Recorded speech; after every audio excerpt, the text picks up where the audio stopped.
Quiero agradecer muy sinceramente a todos su presencia en este acto y de manera especial quiero dar las gracias a las dos personas que me acompañan en esta mesa.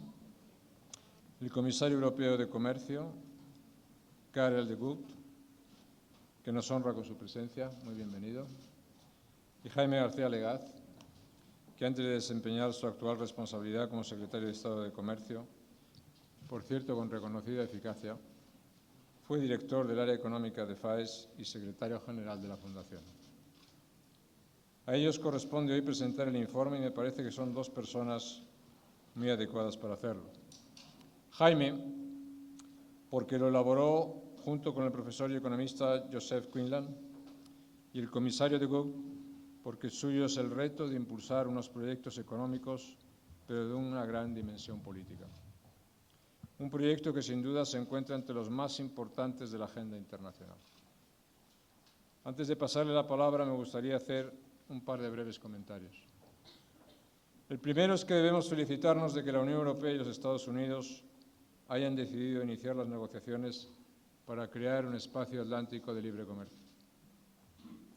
Era una decisión largo tiempo aplazada que desde FAES llevamos reclamando y valorando desde hace ya unos cuantos años, como demuestra este informe, que actualiza y amplía otro anterior, el llamado Área Atlántica de Prosperidad, publicado hace aproximadamente 5 años. Un acuerdo de libre comercio e inversión entre Europa y Estados Unidos supondría un revulsivo de primer orden para quien compartimos la cuenca atlántica. Dinamizaría nuestras economías, impulsaría el crecimiento y la creación de empleo, fortalecería nuestra posición geoestratégica y, lo más importante, renovaría las bases de la relación atlántica, que no está agotada, que no es un recuerdo de la Guerra Fría, sino que es una realidad que encierra un extraordinario potencial de prosperidad para nuestros países.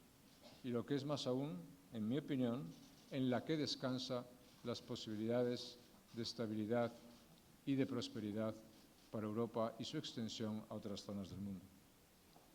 Una de nuestras convicciones más arraigadas es que no hay oposición entre libertad y prosperidad, como no la hay entre justicia social y seguridad jurídica, ni entre el desarrollo del bienestar y el respeto a la ley.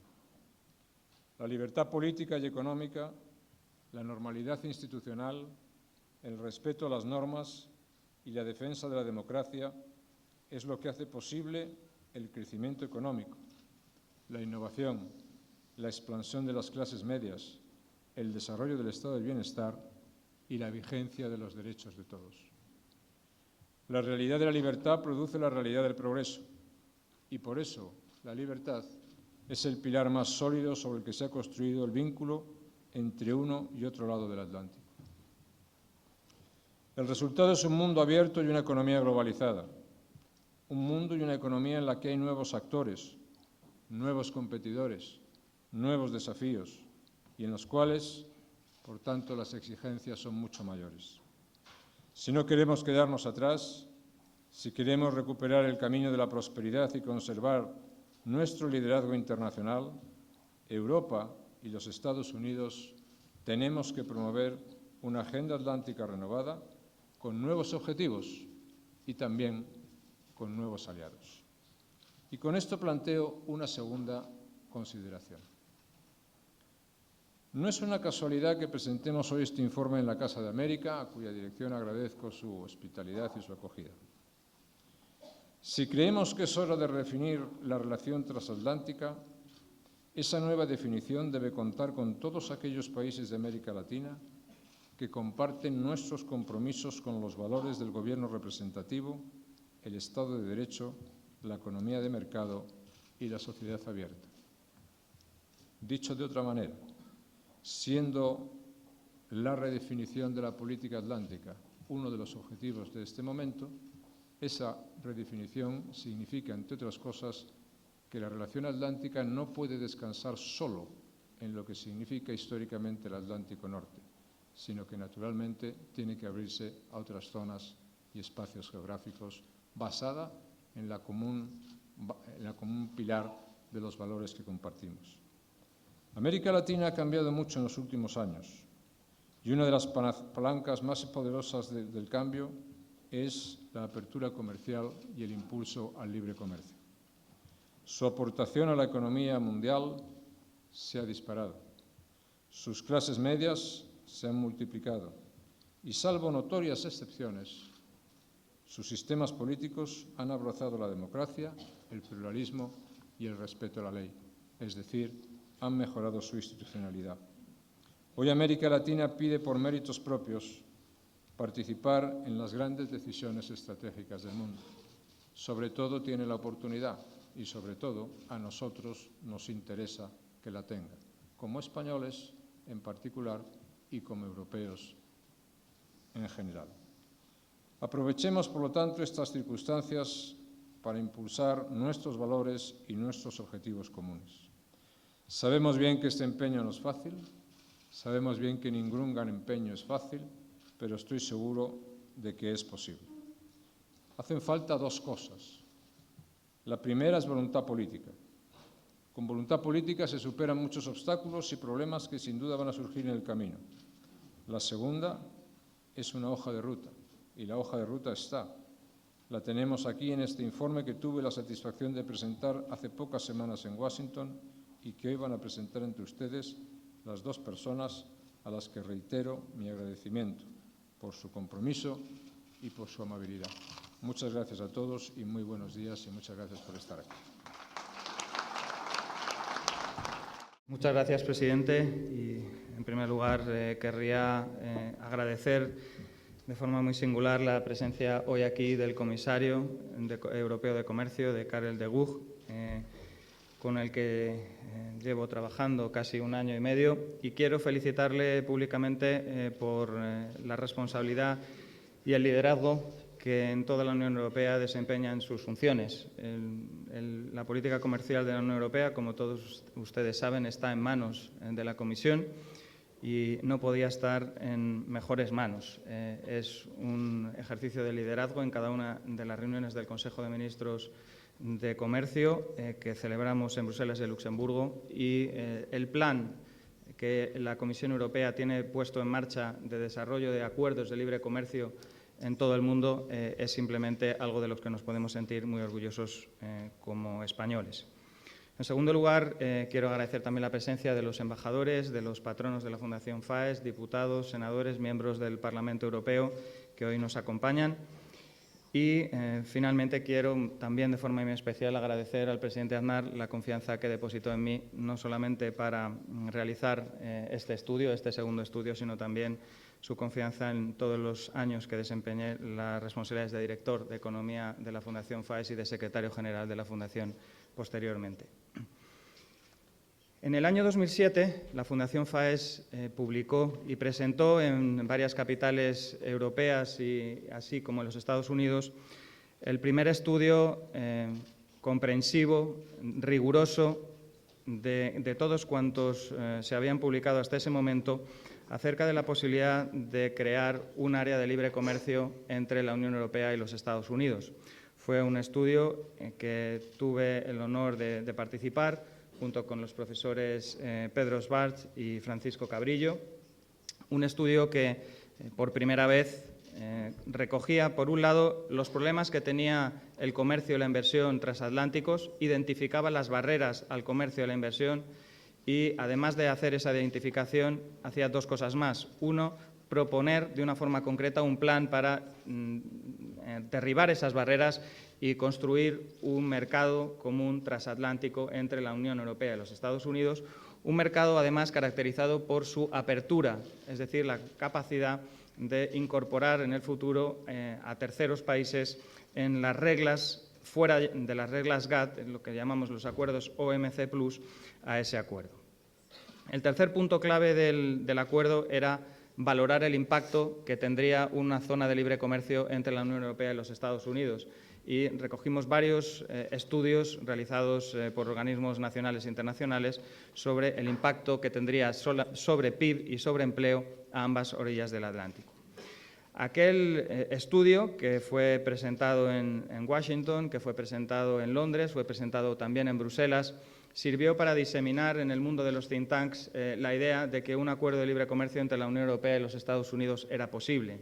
En el año 2007, cuando tuvimos la ocasión de presentar esos informes, la mayoría de los creadores de opinión, incluso en el propio ámbito político, se consideraba que un acuerdo de libre comercio entre la Unión Europea y los Estados Unidos era poco más que una utopía, algo inalcanzable, algo que jamás vería la luz. Sin embargo, estas ideas han ido cobrando fuerza y hace aproximadamente 2 años iniciamos una actualización de ese informe.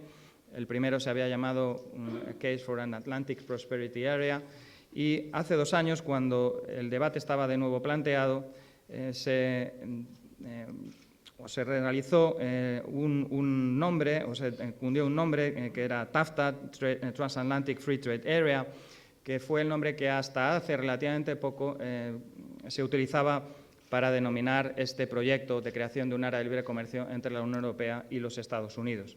Finalmente, el nombre que tanto en la Unión Europea como en los Estados Unidos hemos aceptado es el TTIP, Transatlantic Trade and Investment Partnership, un partenariado transatlántico de comercio e inversión, que es el que ahora mismo hay sobre la mesa, pero que básicamente responde al contenido del informe de TAFTA que hoy presentamos. Conviene aclarar conceptualmente algunas ideas. La primera es que este acuerdo de libre comercio es un acuerdo plenamente compatible con las reglas de la Organización Mundial de Comercio. Las reglas de la Organización Mundial de Comercio permiten suscribir acuerdos de libre comercio como el que se estamos planteando, incluso acuerdos que van más allá y que plantean no solamente la eliminación de las barreras tradicionales al comercio, es decir, aranceles, contingentes, barreras cuantitativas, sino también otro tipo de barreras que son justamente las más importantes en lo que concierne al mercado transatlántico. Por tanto, no hay ningún tipo de duda sobre la compatibilidad entre este tipo de acuerdos y las reglas de la Organización Mundial de Comercio. En segundo lugar, es importante también aclarar que los acuerdos bilaterales son perfectamente conciliables con las reglas de liberalización del comercio en el plano multilateral. Desde el 1948, que se firmó el GATT, posteriormente el GATS, en 1995 entra en vigor la Organización Mundial de Comercio. El debate, no solamente académico, sino también en el ámbito de la política comercial, ha girado sobre si es realmente compatible la vía bilateral o regional con la vía multilateral. Yo creo que hoy existe un amplio consenso en que ambas vías son compatibles. Es perfectamente, por tanto, conciliable abrir vías de libre comercio en el plano bilateral que luego se pueden generalizar en el ámbito multilateral a través de la Organización Mundial de Comercio. Y, en tercer lugar, lo relevante del estudio que hoy presentamos es poder concienciar a la opinión pública europea sobre los beneficios y las ganancias que para Europa y también para los Estados Unidos representaría un acuerdo de estas características. En el plano político es importante destacar también que hay voluntad a ambos lados del Atlántico por conseguir que este acuerdo llegue a buen puerto. En el 13 de febrero, el presidente Barack Obama, el presidente del Consejo, Van Rompuy, y el presidente de la Comisión, el presidente Barroso, anunciaron, después de recibir el trabajo del grupo de alto nivel, las propuestas para liberalizar el comercio entre la Unión Europea y los Estados Unidos y la voluntad de lanzar las negociaciones comerciales entre la Unión Europea y los Estados Unidos con la ocasión de la cumbre entre la Unión Europea y Estados Unidos del mes de junio. Y, efectivamente, faltan pocas semanas para que se celebre esa cumbre y todas las expectativas están puestas en que, efectivamente, se inicien esas negociaciones y se dé a la Comisión un mandato de negociación. En el Gobierno de España estamos convencidos de que necesitamos un mandato amplio que incluya todos los aspectos relevantes de una negociación, de tal forma que podamos conseguir los mayores objetivos posibles en ese acuerdo transatlántico. No todos los países opinan de la misma forma, hay discrepancias respecto al alcance del mandato que se debe otorgar a la Comisión, pero nosotros pensamos que el mejor acuerdo posible es el más amplio y, por tanto, tenemos la voluntad de dar a la Comisión un mandato que permita negociar con todo sobre la mesa. Finalmente, una referencia obligada al estudio, a su alcance y al impacto macroeconómico y, por tanto, a los beneficios que tendría para la Unión Europea. Debemos destacar, en primer lugar, que las dos grandes economías del mundo siguen siendo la Unión Europea y los Estados Unidos, y que aproximadamente entre las dos suman un 50% del PIB mundial. Esto significa que un acuerdo de estas características sería, con diferencia, el acuerdo de libre comercio de más alcance de todos cuantos se puedan firmar en el mundo, no solamente ahora, sino probablemente en las próximas décadas. Estamos hablando de unos mercados que ya comercian y que intercambian flujos de inversión por volúmenes muy importantes. Estamos hablando de 2.000 millones de euros en comercio diario entre la Unión Europea y los Estados Unidos en este momento. Y estamos hablando de 2 billones europeos de euros en stocks de inversión entre ambos lados del Atlántico. Por tanto, la economía transatlántica es ya una economía de grandísima dimensión, con unos flujos de comercio potentísimos y con unos flujos de inversión también potentísimos. Pensemos, sin ir más lejos, en la economía española. Los cientos de miles de puestos de trabajo que se generan a fecha de hoy en la economía española gracias a las inversiones de las multinacionales de Estados Unidos en nuestro país, pero lo mismo ocurre en sentido contrario. Son ya cientos de miles los empleos que genera en estos momentos España en los Estados Unidos a través de las inversiones que se han venido produciendo, especialmente en la última década, en la economía de los Estados Unidos. Al mismo tiempo, el acuerdo, si finalmente llegara a fraguarse, generaría un incremento en el PIB de la Unión Europea de un 0,5% anual, y así como un incremento en el PIB de los Estados Unidos de un 0,4%. Estamos hablando, por tanto, de ganancias de 86.000 millones de euros para la Unión Europea y de 65.000 millones de euros para los Estados Unidos. Y, por tanto, estamos hablando de un acuerdo cuyo alcance económico es simplemente imprescindible. Finalmente, y en unos breves minutos, destacar dónde están las principales barreras en estos momentos.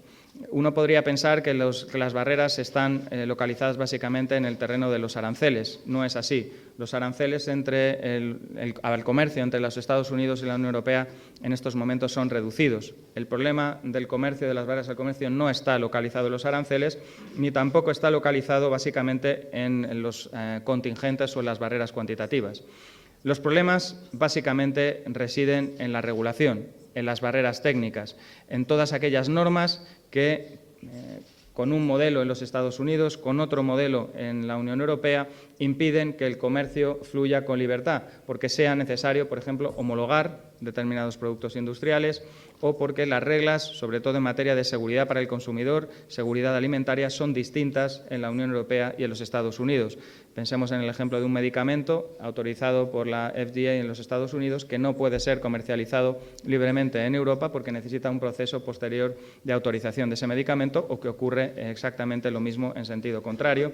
Las normas técnicas en materia industrial también son diferentes. Los vehículos que se producen en Estados Unidos necesitan pasar un proceso de homologación de carácter técnico que encarece mucho el comercio entre ambos lados del Atlántico, y ocurre exactamente lo mismo en el comercio en la otra dirección.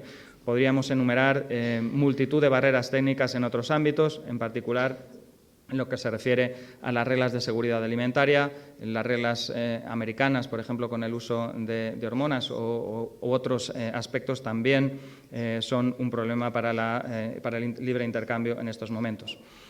Un terreno importante de la negociación tiene que ser también las compras públicas. Europa es un mercado relativamente abierto en el que puede participar prácticamente cualquiera. Los Estados Unidos tienen, sin embargo, barreras importantes a las compras públicas a través de las normas que se llaman Buy American. Eso significa que las empresas europeas, cuando quieren participar en determinados concursos públicos en los Estados Unidos, se encuentran con barreras simplemente infranqueables, y ese debe ser también un aspecto importante. Existen también barreras a la inversión, limitaciones de tipo nacional a la participación de la inversión extranjera en algunos mercados. Ese será otro de los aspectos importantes del acuerdo. Y también en materia de propiedad intelectual. Un tema importante es el de la protección de datos. También lo son las denominadas indicaciones geográficas, la protección de las denominaciones de origen. Aquí en España esto se entenderá de una forma más sencilla. O también las reglas fitosanitarias o las reglas medioambientales. Con todo ello, esto no debe ser obstáculos fundamentales para llegar a un acuerdo. Europa no puede permitirse el lujo de fracasar en estas negociaciones y tampoco Estados Unidos se puede permitir el lujo de fracasar en estas negociaciones. Creo que todos tenemos la obligación, los gobiernos, la Comisión Europea, de hacer el mayor esfuerzo posible por que el mercado transatlántico sea una realidad en los próximos años. Muchísimas gracias. Presidente Aznar, Secretario de Estado García Legaz, señores embajadores, distinguidos señores y señoras, amigos todos. En primer lugar, quisiera agradecer a la Fundación FAES por haber organizado esta sesión hoy y también quisiera agradecer muy especialmente al secretario de Estado García Legaz por haber hablado acerca de este importante informe. La verdad es que la obra hace referencia a nuestros esfuerzos para lograr esta asociación y este partenariado. Va a permitir como pauta muy útil para quienes tomemos decisiones políticas en este sentido. Y va a ser una buena presentación, una buena introducción para aquellos que vayan tomando interés en este campo a medida que avancemos en nuestras actividades. La obra parece que entiende las necesidades, tal y como nos planteamos la negociación, para lograr un equilibrio entre la ambición y el realismo. Hay un premio, por supuesto, pero el premio será nuestro solamente si intentamos conseguirlo, pero evitando los escollos que seguro tendremos que superar. Es verdad que los señores Barroso, Van Rompuy y Obama acordaron estas negociaciones y mucho se puede decir acerca de lo que se ha conseguido hasta ahora. Así que yo voy a centrar mis comentarios en tres asuntos, tres rúbricas que creo son las más importantes para el debate tal y como está ahora mismo la cosa. En primer lugar, ¿qué podemos esperar de una asociación de este tipo? ¿Qué podemos esperar de un área abierta de libre comercio? En segundo lugar, ¿cómo hacer para conseguir esas ventajas? Y en tercer lugar, quienes nos apoyan, ¿qué tienen que hacer si queremos entre todos conseguir el éxito? Estas son las tres preguntas. Hay mucho de conseguir si el acuerdo efectivamente abre este libre comercio transatlántico. En primer lugar, la escala combinada de nuestras economías, que son, desde luego, los más importantes del mundo, y la profundidad de nuestra relación tecnológica actual con estas inversiones mutuas que rozan los 5 billones de euros. Esto, desde luego, pues implica grandes resultados.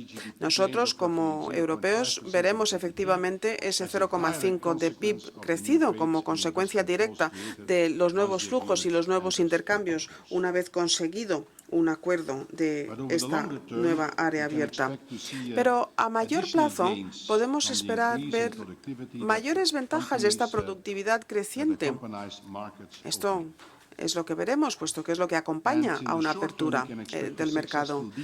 Y podemos también pensar que habrá mayores niveles de confianza a ambos lados del Atlántico, porque se reducen los niveles de proteccionismo. Para España, desde luego, va a ser muy importante porque el comercio internacional es de tremenda importancia para la recuperación estratégica de España. Ya se ha visto una mejoría dramática en general en cuanto a los resultados obtenidos por España en sus exportaciones. Desde el año 71 hemos visto este año la primera vez que se consigue este incremento, no solamente en relación con el resto de Europa, y también incrementos en las exportaciones de España al resto del mundo. Este es un excedente importante y esto es lo principal de lo que hace falta. Las recomendaciones para España, hemos oído cuáles son esta semana, hablan acerca de cómo la economía debe de girar para aprovechar mejor las oportunidades que brinda la globalización, en vez de centrarse en la recepción solamente, que sería lo que tendría unas consecuencias más negativas. Nuestra estrategia a nivel europeo es una contribución directa a este proceso. Permite las oportunidades nuevas que podrán surgir y que permitirán a las empresas españolas crecer. Pensamos que nuestro programa, efectivamente, con nuestros importantes socios comerciales, resulten en un 2% de incremento en el PIB de Europa en general. El acuerdo con Estados Unidos, de por sí, vale mucho y la economía española está muy bien posicionada para poder competir, para quedarse con una parte importante de estos beneficios. En España hemos visto cifras excedentarias para con Estados Unidos. El 11% de las exportaciones fuera de la Unión Europea efectivamente se dirigen a Estados Unidos y el desafío ahora es conseguir las reformas estructurales necesarias que permitan un fortalecimiento aún superior para cuando se llegue a este acuerdo. Calculamos el impacto y podemos pensar que sectores como el de la construcción, el de las infraestructuras públicas, el de los servicios, el de los alimentos y bebidas probablemente son los que más vayan a poder aprovechar estos posibles cambios. Y en estos tiempos difíciles en términos económicos, que son los nuestros, no podemos permitirnos hacer caso omiso a este tipo de oportunidad. Pero aún más allá de los beneficios o las ventajas económicas, hay otros muchos más. Podemos pensar, por ejemplo, en el impacto que va a tener sobre otras realidades. Tenemos que ver dos aspectos. Por una parte, la Organización Mundial de Comercio. Algunos han preguntado si a lo mejor esto iba a socavar el sistema multilateral, este acuerdo, fortalecer la relación bilateral con Estados Unidos, cómo va a debilitar la relación multilateral. Entiendo la preocupación, pero yo no creo que estén bien cimentadas las preocupaciones en concreto. La realidad es que los asuntos a los que nos enfrentamos en este acuerdo van a superar mucho lo que ahora se está comentando en Ginebra. En otras palabras, nuestros esfuerzos bilaterales puede que establezcan lo necesario para un progreso adicional multilateral futuro, sobre todo porque cualquier cosa que acordemos ahora, por ejemplo, en cuanto a asuntos normativos, pues automáticamente van a contar con el apoyo de casi la mitad de la economía mundial. Por otra parte, también está el asunto de nuestras relaciones con los países emergentes. Como el secretario de Estado García Legaz y el señor Quinlan apuntan en la obra, estas relaciones de forma radical han cambiado en años recientes. Ni los países emergentes ni los desarrollados han podido aún adaptarse a esta nueva situación, a esta nueva realidad. Es muy importante que esta negociación no se aprecie como un esfuerzo de huir de lo que hay ahora mismo, porque desde luego que no es una huida. A lo largo del tiempo, yo creo que veremos que tendremos que plantear un nuevo equilibrio en cuanto a los mercados, y esto involucrando a los líderes de la nueva economía, teniendo en cuenta las nuevas legislaciones, las nuevas reglas. Esto, por supuesto, va a llevar tiempo y sabemos que no hay atajos para llegar a ese punto. Pero este partenariado transatlántico puede que ayude a fortalecernos, permitiendo entonces entre todos conseguir un mayor peso colectivo. El segundo asunto que quiero comentar es lo que tendremos que incluir en el acuerdo si queremos efectivamente aprovechar estas ventajas. Por supuesto que vamos a tener que tener en cuenta los asuntos tradicionales que se encuentran en este tipo de acuerdo. Claro que es así. Sabemos efectivamente que los aranceles en general son reducidos, los norteamericanos y los europeos, pero en algunos productos son elevados. Y en cualquier caso, el volumen del comercio es tal que incluso cantidades pequeñas representan resultados grandes. Pero vamos a tener que ir mucho más allá de los aranceles si queremos que el acuerdo sea exitoso. El asunto más importante que vamos a tener que plantearnos es el de la normativa, la reglamentación, la regulación, que por supuesto también es la zona más delicada, más espinosa de las negociaciones. Como señalan los autores, la historia no nos da muchos ejemplos exitosos de este tipo de cooperación. ¿Por qué? Pues porque es un área muy delicada, muy comprometida. Hay que plantearse, por ejemplo, opciones democráticas de cómo proteger a la ciudadanía de riesgos en cuanto a seguridad, en cuanto al medio ambiente, en cuanto al bienestar financiero, entre otros. Por tanto, tenemos que cerciorarnos que todo el mundo comprende desde el primer momento que estos objetivos no se están poniendo en tela de juicio en absoluto. Es más, al mejorar la cooperación entre los reguladores, vamos a ver cómo se cumplen mejor las reglas, no peor. Y si queremos progresar en esta ocasión, vamos a tener que ser más creativos, aceptar más de lo que hemos aceptado en el pasado. En otras palabras, vamos a tener que dejarnos llevar por el sentido común. Tendremos que tener en mente que, a pesar de las diferencias que puedan existir entre nuestros distintos planteamientos normativos, Europa comparte mucho más con Estados Unidos de lo que comparte con otros países del mundo. Tenemos más cosas en común. Nuestras experiencias nos dicen de forma instintiva que estamos igual de seguros conduciendo o tomando analgésicos en Estados Unidos, igual en Estados Unidos que en Europa. Así que cuando las personas empiezan a ponerse nerviosos pensando en asuntos concretos, como por ejemplo las negociaciones, pues va a ser muy importante tener esta realidad en mente. Nos parecemos mucho más de lo que pensamos. Y luego, aparte de esta realidad, pues hay otras áreas que también tendremos que tener en cuenta si queremos que el acuerdo llegue a buen puerto. Por ejemplo, las compras públicas. El mercado norteamericano es un mercado más cerrado que el mercado europeo, sobre todo a nivel de estados, a nivel estatal. Esto, desde luego, habrá que plantearlo porque es muy importante para Europa. Hay 26 millones de trabajos en este campo en concreto. Y también los servicios. Los servicios representan más de la mitad del valor de todas las exportaciones de la Unión Europea, así que son cruciales. De nuevo, las barreras en Estados Unidos no son solamente a nivel federal o nacional, son también estatal, de cada uno de los 50 estados. Queremos hacer las cosas bien y dentro de un tiempo razonable. Este es nuestro objetivo. Si lo conseguimos, contaremos con un instrumento muy útil para ayudar a Europa a dejar atrás la crisis. Y así llego al tercer y último campo que quería comentar, lo que necesitamos de quienes apoyan el acuerdo. Dos cosas vamos a necesitar.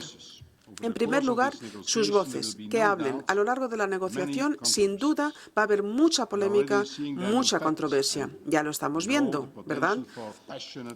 Ya sabemos que a veces las pasiones interfieren en la consecución de los objetivos.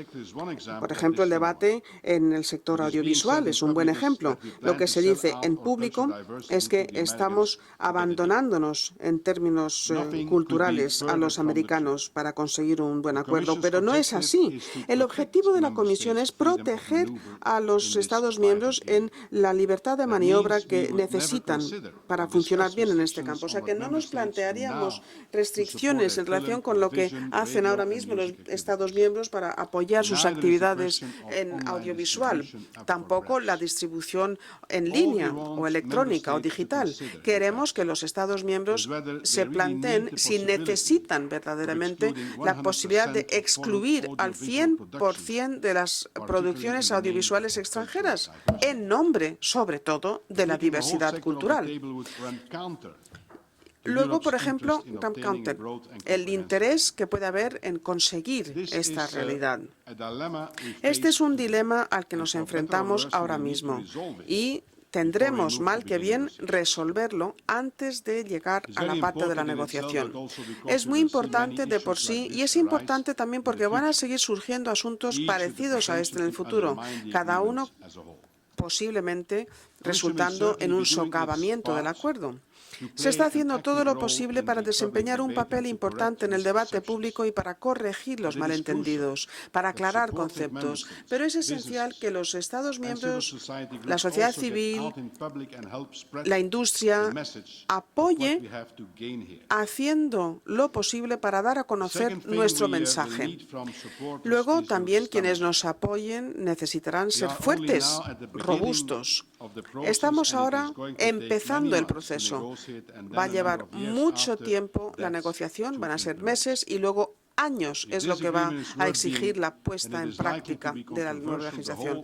Por supuesto que va a ser polémico, eso es lo que estamos previendo. Por tanto, va a ser imprescindible que ustedes nos apoyen claramente a lo largo de todo el proceso. Así que, señor presidente, señoras y señores, es una oportunidad histórica abrir mercados de forma beneficiosa para la Unión Europea. Podremos así esculpir la economía del siglo XXI. Si Europa va a superar sus dificultades actuales, tendrá que aprovechar la oportunidad. A esta ocasión hay que agarrarla con las dos manos. Espero que ustedes me acompañen y yo creo que es importante este acuerdo. El acuerdo es tan importante que no podemos permitirnos otra cosa más que el éxito. Muchas gracias.